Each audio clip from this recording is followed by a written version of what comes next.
Good evening, and welcome to our latest edition of HPPC Nightly News. I'm Newt Story, reporting to you again from near the temple in Jerusalem.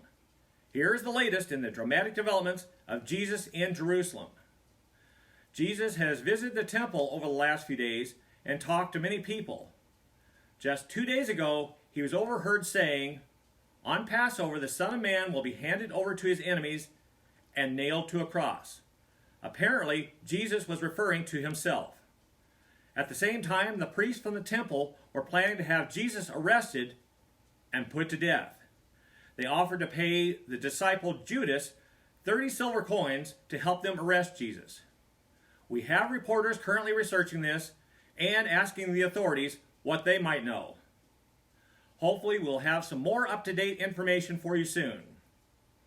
In the meantime, here's what we found out from the first day of Passover, the festival of thin bread.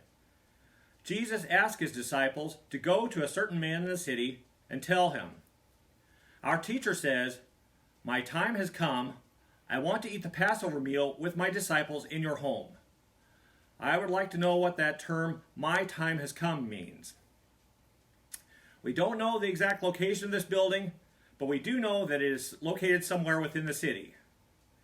When Jesus was eating with his 12 disciples this evening, he said, "One of you will surely hand me over to my enemies." The disciples were very sad and hoped he didn't mean them. Jesus answered, "One of you who has eaten with me will betray me. The Son of Man will die as the scriptures say, but it's going to be terrible for the one who betrays me. That man would be better off if he had never been born." That is a quote. During the meal, Jesus took some bread and broke it. Giving it to his disciples, he said, "Take this and eat. This is my body." Jesus then picked up the cup of juice and giving it to his disciples said, "This is my blood, and with it God makes his agreement with you. It will be poured out so many people will have their sins forgiven." We celebrate this Last Supper when we have communion. I have heard of this before. After the meal, they all went to the Mount of Olives and stopped at a garden named Gethsemane. Our embedded reporter tells us that Jesus told the disciples to sit while he prayed. He asked Peter, James, and John to come accompany him. I'm guessing that those three must be important people to him. He was sad and troubled, and he said to them, "I am so sad that I feel as if I'm dying."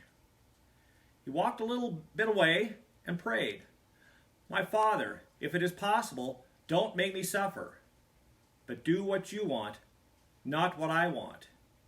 If there is no other way, and I must suffer, I will still do what you want." One moment, please.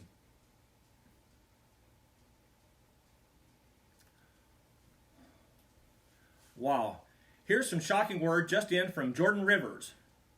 It appears that Jesus returned to find his disciples asleep. This is incredible. I can't believe it. Were they really that tired?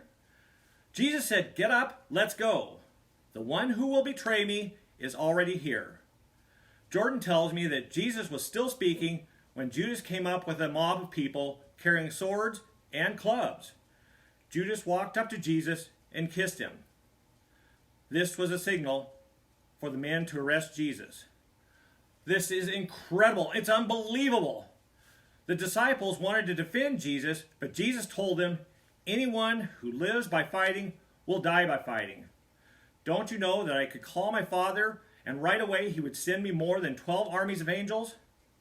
But then how would the word of the scriptures come true, which say this must happen?" After this, the crowd took Jesus to Pilate, then to Herod, and then back to Pilate for a trial. I can't believe what I'm hearing from our embedded reporter. What a story. We'll try to keep you updated throughout the evening as this story continues to unfold. Watch the 11 o'clock news with Beth Lee Ham and Jordan Rivers, and they will have the latest breaking news and sports and weather. Until tomorrow evening, This is Newt Story with HPPC Evening News. Remember, if it's news, you'll hear it here last. Good evening.